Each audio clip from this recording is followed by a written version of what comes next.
नमस्कार दोस्तों, कैसे हो आप। आशा करते हैं आप बहुत अच्छे होंगे। राधे राधे, जय श्री कृष्णा। आज हम बात करेंगे पूजा घर में पानी का लोटा रखना चाहिए या नहीं रखना चाहिए, उस पानी के लोटे का क्या करें, और हमारे जो मुख्य द्वार है उस द्वार पर हमें जल रोज छिड़कना चाहिए या नहीं छिड़कना चाहिए, उस जल का हमें क्या करना है। और क्या पीरियड मासिक धर्म में महिलाएं मुख्य द्वार पर जल छिड़क सकती है। अगर आप किराए के मकान में रहते हैं तो रोज़ मुख्य द्वार पर सुबह सुबह जल कैसे छिड़के। अगर आप झाड़ू निकालने से पहले जल छिड़के, क्या जल छिड़कने से पहले स्नान करना चाहिए या नहीं करना चाहिए। जल छिड़कते समय हमें कौन सा मंत्र बोलना चाहिए जिससे हमारे घर में लक्ष्मी वृद्धि होती है। जी हाँ दोस्तों, जल छिड़कने से हमारे घर में जो है लक्ष्मी वृद्धि होती है। आज हम इसी पर बात करते हैं कि जल छिड़कने का फ़ायदा क्या है। तो हमें जो है सबसे पहले उठना है सुबह सूर्योदय से पहले, फिर हमारे दोनों हथेली को मिलाकर हमें पंच देवता का नाम लेना है। सूर्य देव, भगवान विष्णु, शिव शंकर, महादेव जी और गणेश जी।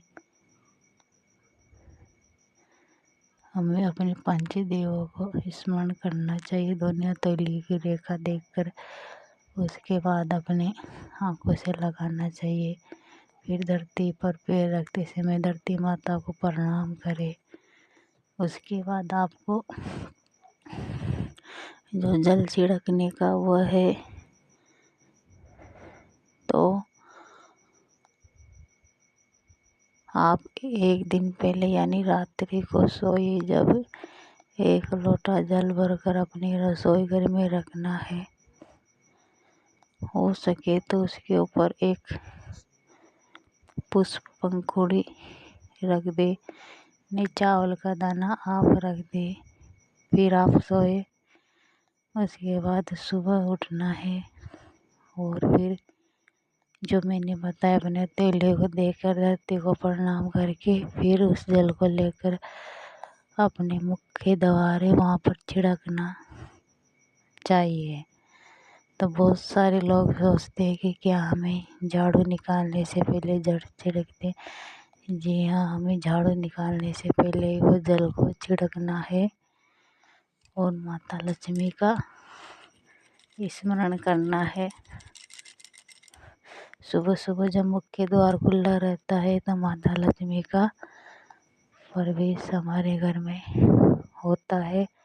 माँ लक्ष्मी जो है सुबह सुबह भ्रमण के लिए निकलती है ब्रह्मा मुहूर्त में, जैसे प्रदोष काल में शाम को निकलती है वैसे। उसके बाद हमें जो है जल छिड़क कर फिर हमें झाड़ू लगाना चाहिए।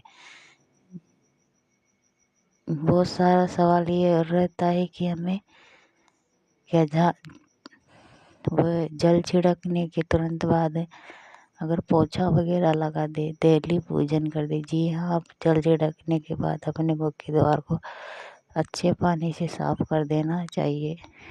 अगर लेट करते हो तो लेट करे, कोई नहीं करता है तो नहीं।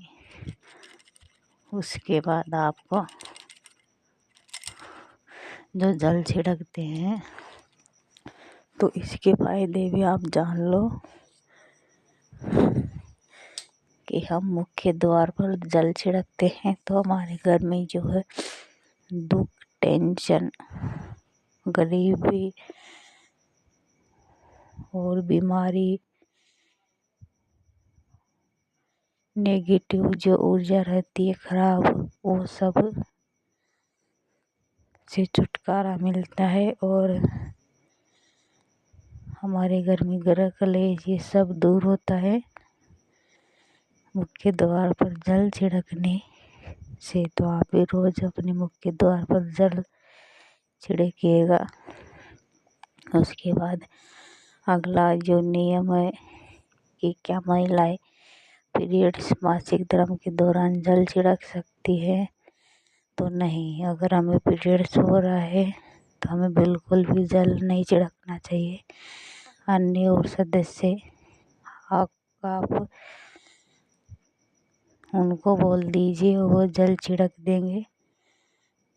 मासिक धर्म के 6वां दिन 7वां दिन हो जाता है तब वह महिलाएं जल छिड़क सकती है। उसके बाद अगला सवाल जो रहता है कि पूजा घर में जल भरकर लोटा रखना चाहिए या नहीं, हमें उस जल का क्या करना चाहिए? तो वहाँ हमें 1 लोटा जल भरकर मंदिर में ज़रूर रखना चाहिए। उसके बाद दीपक जलाना चाहिए, जिससे जल अग्नि का संबंध भी मिल जाता है। 1 लोटा जल रखे, भगवान की स्नान करा के वही जल मंदिर में रख दे। फिर आपको हमें दीपक जलाना है मंदिर में।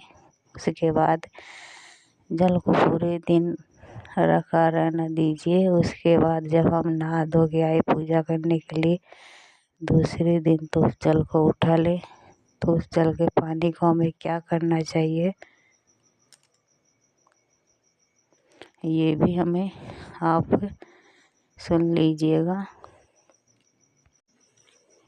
उस जल के पानी को आप पेड़ पौधे में डाल